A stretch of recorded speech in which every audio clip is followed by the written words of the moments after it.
बोली श्री सदगुरु महाराज जी की जय, सच्चे दरबार की जय, उमापति महादेव की जय, माँ दुर्गा भवानी की जय। प्रिय भगवत प्रेमियों, हमेशा की तरह आज भी सत्संग विचारों को लेकर के हम आपके मध्य उपस्थित हुए हैं। रोज नियमित रूप से आपके लिए नए नए विषयों पे आध्यात्मिक सत्प्रसंग आपके लिए लेकर के हम उपस्थित होते हैं।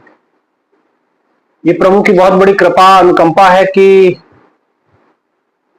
आपको ऐसे सत्संग विचारों की श्रृंखला नियमित आपको प्राप्त होती है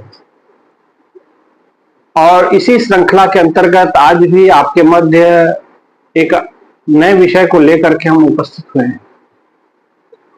जैसा कि आप सभी को पता है कि भारत देश में नवरात्रों का ये महान पर्व,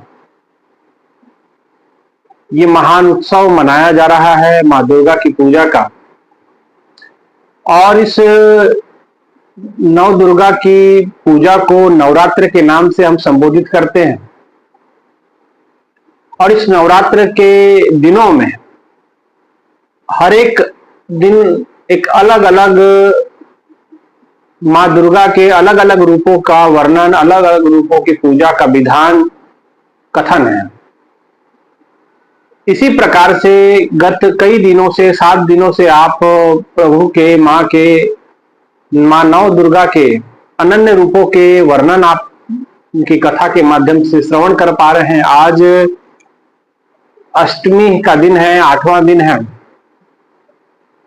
और अष्टमी के दिन माता महागौरी की पूजा का विधि विधान से किया जाता है।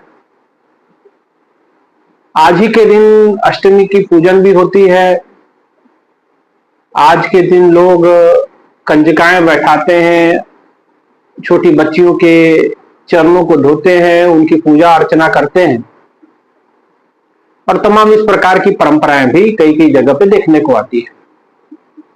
अब बात करते हैं कि आज के कथा की माँ दुर्गा के ये 8वें स्वरूप की माँ महागौरी, माता का ये रूप बड़ा उज्जवल स्वरूप है, दूध के समान सफेद स्वरूप है। गौरी तो है ही, लेकिन महागौरी इसको कहा जाता है। इसके पीछे कथा ये बताती है कि कहते हैं कि माता पार्वती नारद जी के कहने पे बहुत भयंकर तप करती है भगवान शिव को पति स्वरूप में प्राप्त करने के लिए। और ये तप बड़ा भीषण होता है, बड़ा लंबा तप होता है। बड़ी उग्र तपस्या माता ने की। उग्र तपस्या करने के बाद भगवान ब्रह्मा जी प्रकट होकर के वरदान मांगने को कहे तो माता ने कहा कि मुझे वरदान में आप पति स्वरूप में भगवान भोलेनाथ दीजिए, शिव दीजिए। और कहते हैं कि ये जो भीषण तप उन्होंने किया, सूरज की गर्मी में, इतने धूप में, तेज में, तो माता की जो त्वचा थी वो झुलस गई। तो कहते हैं कि माता का जो रंग था वो गहरा हो गया, मतलब थोड़ा सा डार्क हो गया। और जब भगवान शिव का माता पार्वती जी के साथ वरदान के कारण से विवाह हुआ तो भगवान शिव ऐसे ही मजाक मजाक में उन्हें कई बार काली काली कह देते थे। तो उन्होंने एक बार गुस्से में आकर के जिस समय काली कहा तो माता ने फिर से इस उज्जवल स्वरूप को प्राप्त किया, तपस्या करके, ब्रह्मदेव की तपस्या करके। और ये काली स्वरूप, उनका जो रंग काला हो गया था इसलिए उनको काली कहा जाता था। लेकिन जिस समय वो उस उज्जवल स्वरूप को उन्होंने धारण किया तो केवल गौरी नहीं बनी, गौरी बनी, महागौरी हो गई।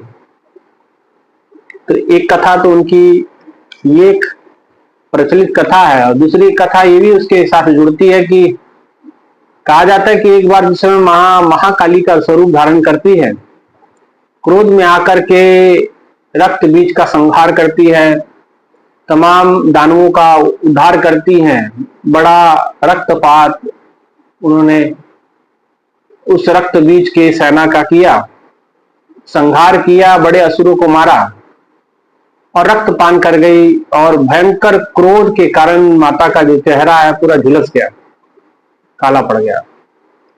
और जिस समय उसी स्वरूप के साथ माता महाकाली के स्वरूप के साथ भगवान भोलेनाथ के पास जाती हैं, तो भोलेनाथ जी ने उन्हें बार बार काली काली करके संबोधित जिस समय किया, तो माता रुष्ट हो गई, नाराज हो गई और गुस्से में आकर के एक वन में जाकर के ध्यानस्थ हो गई, तपस्या की महाकाली ने ब्रह्मा जी की। और जिस समय ब्रह्मा जी प्रकट हुए तो उन्होंने कहा कि मेरा इस जो मेरे क्रोध के कारण मेरी चमड़ी जो है काली हो गई है। तो कहते ब्रह्मा जी ने उन्हें वरदान दिया और वरदान होने के बाद माता ने वो काला जो चमड़ा था वरदान के कारण से वो चमड़ा उतर गया, उसकी जगह गौर वर्ण अंदर से आ गया, है ना। तो एक कथा तो माता के साथ ये जुड़ती है और एक कथा और भी इसके साथ कई कथाएं जुड़ती हैं। कुछ ऐसा भी कथाओं में आता है कि माता जिस समय काले रूप को धारण करके थी तो भगवान शिव ने माता को कहा कि जाओ और हिमालय में एक सरोवर है, उस सरोवर में जाके स्नान करो। कैलाश में जो सरोवर था उसमें माता स्नान करने गई और स्नान करने के बाद माता ने भगवान शिव की कृपा से ये गौर वर्ण पाया तो महागौरी कहलाई। तो ऐसी कथाएं कई सारी हमारे ग्रंथों में प्रचलन में है। लेकिन अब इसकी ये चलो कथाएं होगी, इसके अंदर की आध्यात्मिकता, इसके पीछे के आध्यात्मिक रहस्य, इसका ज्ञान आपको समझना है। मां महागौरी ये मां का उज्जवल स्वरूप है, मां का निर्मल स्वरूप है। मां बाहर से काली है लेकिन भीतर से उज्जवल है। मां के मन में प्रपंच नहीं है, मां के मन में छल नहीं है, कपट नहीं है, निर्मल है। और यही निर्मलता एक भक्त में, उसके भक्त में, उनके बच्चों में भी होनी चाहिए। मां महागौरी का ये जो स्वरूप है केवल सुंदर स्वरूप का वर्णन नहीं है। अक्सर आपने कथा सत्संगों के माध्यम से सुना होगा कि प्रभु को सुंदरता नहीं पवित्रता प्रिय है। हर सुंदर वस्तु पवित्र होगी ऐसा जरूरी नहीं, लेकिन हर पवित्र वस्तु सुंदर होती है, कंपलसरी ये है। और मां का ये महा उज्जवल स्वरूप, या यूं कहें कि महागौरी का ये जो स्वरूप है ये उज्जवलता का प्रतीक है, मन की निर्मलता का प्रतीक है। मां इससे सीख देना चाहती है कि इतना भयंकर मैंने युद्ध किया, इतना रक्तपात हुआ, इतने असुरों को मैंने मारा, लेकिन उसके पीछे मेरी मंशा, मेरे अंदर कोई कपट नहीं था, कलुषितता नहीं थी, मेरे मन के अंदर किसी प्रकार का ऐसा भाव नहीं था, नफरत नहीं थी, मेरे अंदर पवित्रता का भाव था, उनके उद्धार का भाव था, उनके कल्याण का भाव था। और भीतर से जिस समय उनको ये रूप प्राप्त हुआ तो मां उज्जवल हो गई,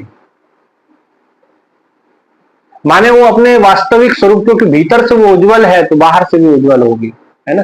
तो माता का ये महागौरी स्वरूप, अष्टम स्वरूप, ये जो है हमें निर्मलता की ओर इशारा करता है, पवित्रता की ओर इशारा करता है कि आप हम सभी पवित्रता की ओर बढ़ें। अज्ञान के अंधेरे से हमें ज्ञान के उजालों की ओर जाना। अस्तो मां सद्गमय तमसो मां ज्योतिर्गमय, कि हमें असत्य से सत्य की ओर, तमस से रोशनी की ओर हमको बढ़ना है, प्रकाश की ओर बढ़ना है। मां का ये स्वरूप हमें इस प्रकार से इशारा करता है। माता की जो कथा आती है उसमें अष्टम स्वरूप में भगवान शिव ने कहा कि आप जाओ कैलाश के इस सरोवर में स्नान करो, जिससे आपका ये काला स्वरूप भूल जाएगा और आप उज्जवल हो जाएंगे। भाइयों बहनों, संसार में कोई ऐसा सरोवर बना नहीं है। हाँ, अगर पुराणों की कथाओं को छोड़ दें, अगर वास्तविकता में आज के समय में अगर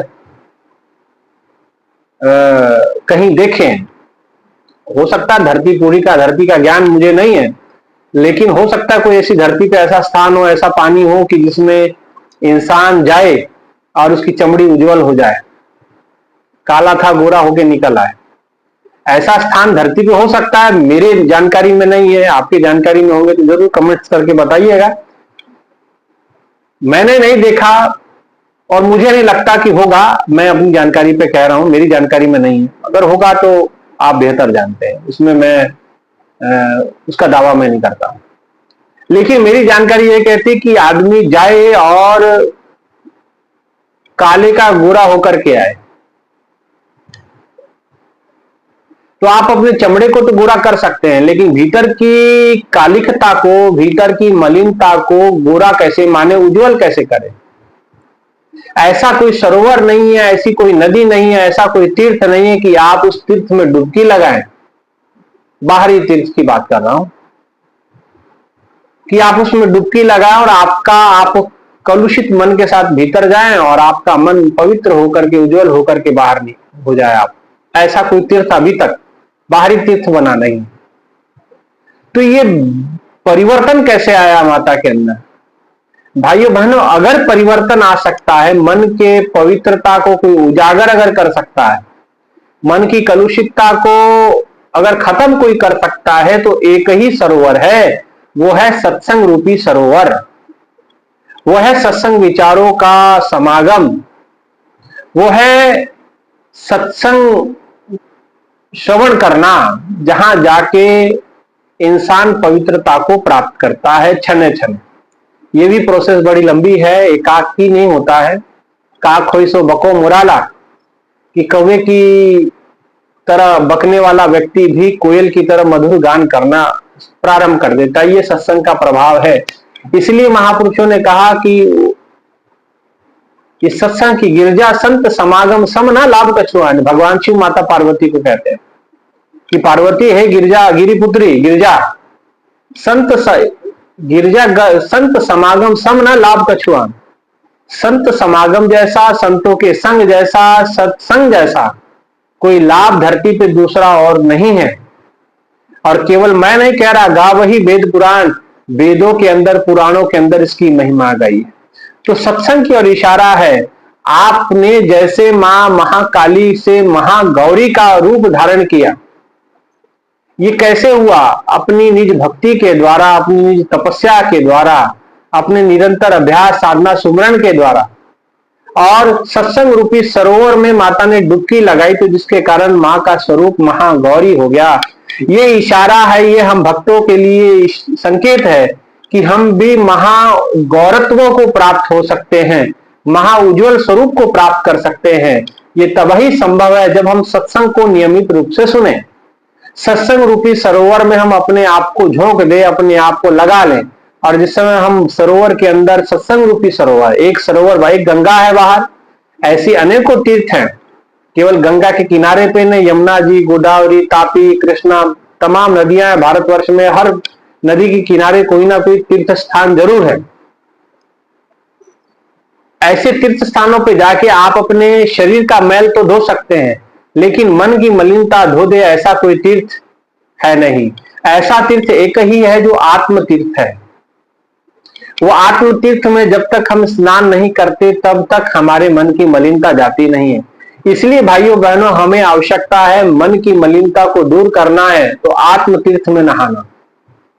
जैसे बाहरी रूप से आप गंगा, जमुना, सरस्वती का संगम देखते हैं, उस संगम के किनारे हम उसको प्रयागराज के नाम से जानते हैं। वहां जो तीर्थ है उसको संगम के नाम से, क्योंकि तीनों नदियां वहां प्रवाहित होती हैं, मिलती हैं, एकत्रित होती हैं, तो उसे संगम कहा जाता है।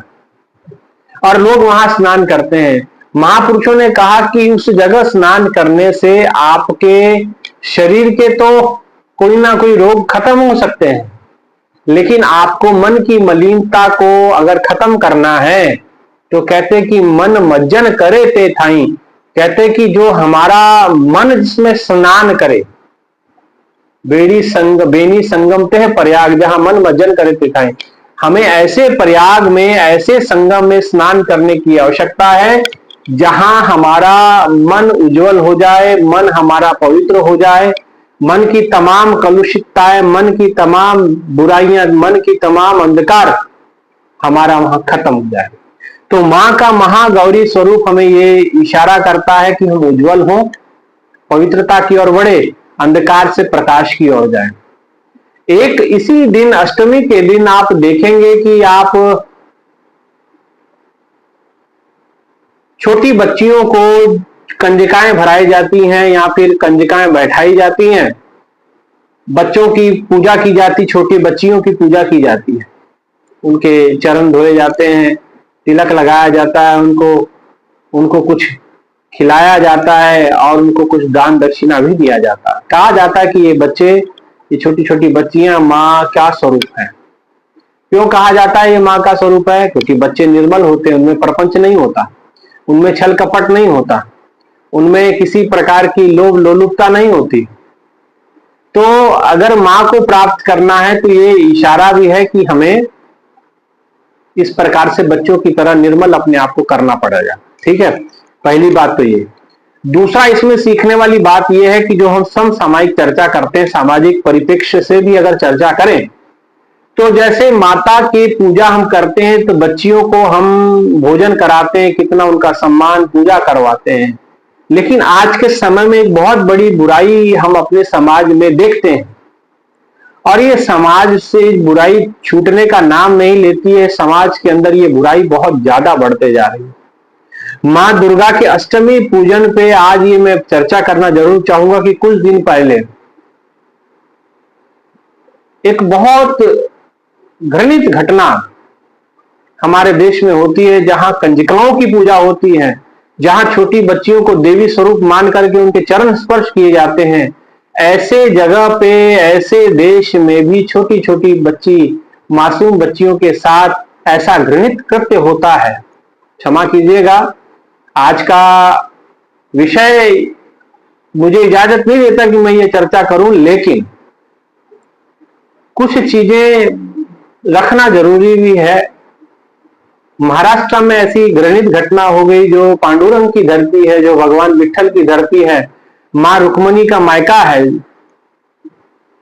और पंढरपुर जैसा तीर्थ क्षेत्र हो, संत ज्ञानेश्वर माउली जैसे जहां संत हो, जहां तुकाराम महाराज जैसे महापुरुष हो, जहां एकनाथ जैसे महापुरुष हो, जिनके घर में भगवान नौकर बन के रहे, ऐसी पवित्र चरण स्पर्श जिनको, जिस धरती को प्राप्त हुए, गोरा कुंभार जैसे महापुरुषों के चरण इस धरती पे पड़े, नामदेव सरीखे महापुरुष इस धरती पे आए, गोरखनाथ जैसे, दत्तात्रेय जैसे महापुरुष इस धरती पे आए और इस धरती को उन्होंने पवित्र किया। ऐसी धरती पे आज ऐसे लोग भी जन्म लिए जो छोटी छोटी बच्चियों को अपना हवस का शिकार बना के और इस प्रकार से समाज में प्रदूषित वो करते हैं। सबको बड़ा घृणित कराया था और उसकी निंदा जितनी की जाए कम है, लेकिन निंदा से काम नहीं चलेगा। निंदा के साथ साथ ठोस कदम हमको उठाने पड़ेंगे।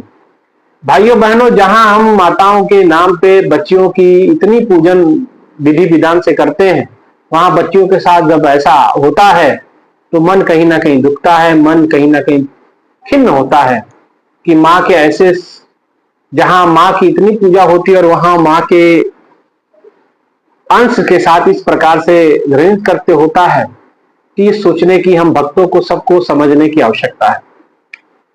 इसलिए भाइयों बहनों, एक तो ये एक चर्चा का विषय है, इस पे जरूर आपको सभी माताएं बहनों को, भाइयों को भी इस पे चर्चा करना चाहिए, विचार करना चाहिए। परिवार में बैठ करके जरूर बच्चों को पूरी बातें समझाएं, आप बच्चियों को पूरी बातें समझाएं और उनको मार्गदर्शन करें, क्योंकि माँ ही पुत्री का मार्गदर्शन सबसे बेहतर तरीके से कर सकती है, ऐसा मुझे ऐसा लगता है। और दूसरा, एक घृणित कृत्य हमारे देश में बड़े भयंकर तरीके से होता है। एक तो मैंने ये ले लिया, इसके अलावा भी ऐसी बहुत सारी घटनाएं घटी हैं। बंगाल के अंदर उस पुत्री के साथ, उस डॉक्टर बहन के साथ जो हुआ वो आपके सामने है, और एक महाराष्ट्र में जो घटना घटी वो आपके सामने है। और एक और घटना की ओर मैं, एक और चीज की ओर आपका सबका ध्यान इंगित करना चाहूंगा, आकर्षित करना चाहूंगा, वो है कन्या भ्रूण हत्या। ये भ्रूण हत्या का जो पाप है, ये अक्षम्य अपराध है। और इसमें संलिप्तता किसकी है? जो पढ़े लिखे लोग। जो डॉक्टर है, जिसने 50 लाख रुपए लगा करके जो डॉक्टर बना, उसे लगता है कि मैं ये फटाफट ऐसे कृत्य करके मैं पैसा कमा लूं, अपने 50 लाख पूरे कर लूं। तो भाइयों बहनों, ये माँ दुर्गा का देश है, नौ दुर्गा का देश है। ऐसे भूमि पे ऐसे पाप क्षमा नहीं होंगे। हालांकि सरकार ने बड़े ठोस कदम उठाए हैं और लोगों में जागरूकता भी आई है, लेकिन अधिकांश लोगों में अभी भी मानसिकता वही पुरानी है कि पुत्र चाहिए, पुत्र चाहिए। लेकिन हमारे महापुरुषों का कहना है कि पुत्र पुत्री द्वैता सम, पुत्र और पुत्री दोनों समान है, लेकिन फिर भी पढ़े लिखे लोग कब इसे समान दृष्टि से देखेंगे, ये मुझे समझ नहीं आता। और हर हॉस्पिटल के अंदर में कन्याओं की हत्याएं की जा रही है, भ्रूण हत्या की जा रही है। लोगों के पेट में ही, माता के पेट में ही बच्चियां का पता चल जा रहा है कि वो अल्ट्रासाउंड करके मशीन है, उसमें उन मशीनों में पता चल जाता है कि कन्या के, माता के उदर में, पेट में लड़का है कि लड़की है। लड़का है तो रख लिया जाता है पेट में, 9 महीने बाद जन्म हो जाता है। लड़की है तो मार दिया जाता है। अब ये जो परंपरा बड़ी लंबी चल पड़ी है, अब सब लोग ये करते हैं, पता करते हैं लड़का है कि लड़की, लड़की है तो निकलवा देते हैं। तो ये जो कभी इस विषय पे अगर चर्चा होगी तो मैं आपको बताऊंगा किस प्रकार से ये घटना को अंजाम दिया जाता है। लेकिन मैं उस चीज को यहाँ जिक्र नहीं करना चाहता, उस घटना को जिक्र नहीं। मैं इतना समझाना चाहता हूं कि आप सभी पढ़े लिखे लोग हैं, सब लोग समझदार हैं, फिर आपकी इस जगह पे समझदारी कहां चले जाती? पेट में बच्चा लड़का है, लड़की से क्या फर्क पड़ता है? कोई फर्क नहीं पड़ता। माता मीरा के कुल को माता मीरा के नाम से जाना जाता है। उसके कुल में किसी पुरुष का नाम आप लोग भले ना जानते हो, लेकिन कहा जाता है कि ये माता मीरा की माँ है, माता मीरा की बहन है, माता मीरा के ये परिवार है। तो माता मीरा के नाम से सारा परिवार जाना जाता, संबोधित किया जाता। ऐसा नहीं कि कुल दीपक केवल पुत्र ही होता है, पुत्री भी कुल दीपक हो सकती है। आप उसे मौका तो देके देखें। और है ऐसी सी जगहों पे बहनों ने इतने अच्छे अच्छे कार्य किए हैं जिन्होंने, आप उनका क्या कहना है ना। इसलिए भाइयों बहनों, एक तो ये बात है कि जो कन्या भ्रूण हत्या हम जघन्य अपराध माता के गर्भ में हम कर दे रहे हैं, बड़े बड़े हॉस्पिटलों के माध्यम से ये बहुत मोटी कमाई की जाती है। और पैसे की ये भूख पता नहीं इंसान की कब खत्म होगी। बड़े बड़े हॉस्पिटल हैं, एंटीलेटर वेंटिलेटर के नाम पे कितना लूट खसूट करते हैं, पता नहीं कब भगवान इनको बुद्धि देगा, कब इनका सारा ये मार्केट ध्वस्त होगा, ये समझ नहीं आता। अभी एक घटना मेरे सामने आई, जैसे सुना मैंने, रात को हॉस्पिटल में एडमिट किया, 9:30 बजे, सुबह 6:30 बजे डिस्चार्ज किया, 80,000 रुपए का बिल बन गया। तो ये जो अंधाधुंध हमारी पैसा कमाने की हवस है, पैसा कमाइए, लेकिन इतने भी अंधे ना हो जाएं कि आप सच्चाई अच्छाई का रास्ता ही छोड़ दें, है कि नहीं। तो ये जो अंधाधुंध डॉक्टरों का काम चल रहा है, अब आप कहेंगे कि डॉक्टरों के ऊपर बोल रहे हैं तो डॉक्टर भगवान स्वरूप है, ठीक है, जीवों को रक्षा करते हैं, देव स्वरूप तो है ही। लेकिन मैं सभी डॉक्टरों की बात नहीं करते, कुछ लोग ऐसे हैं और ऐसी घटनाएं हमारे सामने आती हैं और समाज में ऐसा हो रहा है और कोई कुछ बोल के राजी नहीं है। इसलिए भाइयों बहनों, हमें ये नवरात्रि का पावन त्योहार है और आप इसमें आवाज उठाइए, कन्या भ्रूण हत्या बंद करवाइए। और ये जो गरीबों की लूट खसूट होती है डॉक्टरों के हॉस्पिटल में भर्ती के नाम पे, इसको जरा रोकिए, आप इसको जरा रोकिए। तो माता के इस महागौरी स्वरूप का पूजन का तभी महत्व है, तभी इसको पूरा फल आपको मिल सकता है। जहां सभी को बच्चे बच्चे में राम और माता सीता का स्वरूप बच्चियों में देखा जाता हो, सिया राम में सब जग जानी, सब में सिया और राम का रूप देखते हैं, सबके अंदर माँ दुर्गा भवानी का रूप देखते हैं। ऐसे देशों में अगर ऐसी घटनाएं घटेंगी तो बड़े सोचने की बात है। हमारा नवरात्र को मनाना तभी सार्थक है महागौरी की, महाकंजिकाओं की अष्टमी पूजन तभी सार्थक हो सकता है कि हम माता गौरी की तरह अपने आप को भी उज्जवल कर लें, अपने अंदर से भी इस प्रकार से प्रपंच से हम बचें, प्रपंच हमारा छूटे और हम निर्मलता की ओर प्राप्त करें। और ये तमाम जो समाज में बुराइयां हैं, बच्चियों के साथ जो गलत हो रहा, इसके खिलाफ जम के आक्रोशित होकर के और एकत्रित होकर के हमें लड़ने की आवश्यकता है। और जरूर ऐसे दोषियों को उनको सही जगह दिखाने की आवश्यकता है। माँ की कृपा, प्रभु का कृपा, गुरुदेव का आशीर्वाद हम लोगों के साथ रहेगा, है, हमेशा रहता है, लेकिन कदम हमें उठाने की आवश्यकता है। इसलिए भाइयों बहनों जरूर इस विषय पे भी सोचें कि अष्टमी में हम कंजिकाओं की पूजा तो कर लेते हैं, लेकिन क्या हम बच्चियों का सम्मान कर पा रहे हैं? घर में पुत्र वधू आती है तो क्या उसे अपनी पुत्री का दर्जा दे सकते हैं? कई घरों में ये भी घटना है, कहीं बेटियों को जला के मार दिया, बहुओं को जला के मार दिया, है ना। तो ये ऐसी घटनाएं भी सुनने को मिलती है, बड़ा मन दुखी होता है। और बहनों को भी कुछ समझने की आवश्यकता है, केवल एक ही तरफ हम चर्चा नहीं करेंगे, बहनों को भी ये चीजें समझना है। माता गौरी ने उज्जवल रूप धारण किया तो आप भी उज्जवलता को धारण करें, पवित्रता को धारण करें, अपने मन की मलिनता का त्याग करने का कोशिश करें, मलिनता को, अंदर की मलिनता खत्म करने की कोशिश करें और सदचरित्र को धारण करें। सदचरित्र से मेरा भाव है कि आप इसको समझ सकती हैं, एकनिष्ठ रहें। प्रभु ने आपको, जिसके साथ आपका विवाह हुआ, उसके साथ निष्ठा पूर्वक जीवन व्यतीत करें और मन में माता गौरी का स्वरूप का ध्यान करें, गुरु महाराज जी की साधना सुमरन करें। आपके हर कार्य सिद्ध होंगे, अमीरी हो चाहे गरीबी हो, हर कार्य सिद्ध होंगे, है ना। इसलिए सदचरित्र को धारण करें। ज्यादा दुनिया की जो हम टीवी में देखते हैं या हम मोबाइल में देखते हैं उसको धारण करना चाहते हैं, लेकिन एक बात हमेशा ध्यान रखें, जब भी आप किसी सीरियल को देखते हैं, उस सीरियल के शुरुआती लाइनों में लिखा होता है कि ये चरित्र, इस धारावाहिक के सभी चरित्र काल्पनिक है और इसका वास्तविकता से कोई लेना देना नहीं है। ये किसी भी धारावाहिक के शुरू में लिखा होता है। अगर कहीं किसी चरित्र का कहीं संसार में कहीं मेलजोल होता है तो ये केवल मात्र संयोग है, ऐसा पहले चेतावनी वो लिख देते हैं। तो जो काल्पनिक है उसको अपने जीवन में कितना आप महत्व दे रहे हैं, है ना, तो आप उससे बचें। और टीवी के चरित्रों को अगर हम अपने जीवन में धारण करते चले जाएंगे तो हम अपने घर को स्वर्ग तो नहीं बना पाएंगे, है ना। टीवी बहुत अच्छी चीजें आती हैं, हम उसको भी देख सकते हैं, धारण कर सकते हैं, लेकिन जरूर ऐसी चीजें बहुत घरों में देखने को मिलती हैं जो जिससे घर का बैलेंस बिगड़ता है, घर की स्थितियां बिगड़ती हैं, मारपीट तक बात चले जाती है, ठीक है ना। तो ऐसा कार्य ना हो। माता गौरी का आशीर्वाद प्राप्त करना है तो मन की मलिनता का त्याग करें, मन के अंदर पवित्रता का वास करें, सदचरित्र को धारण करें।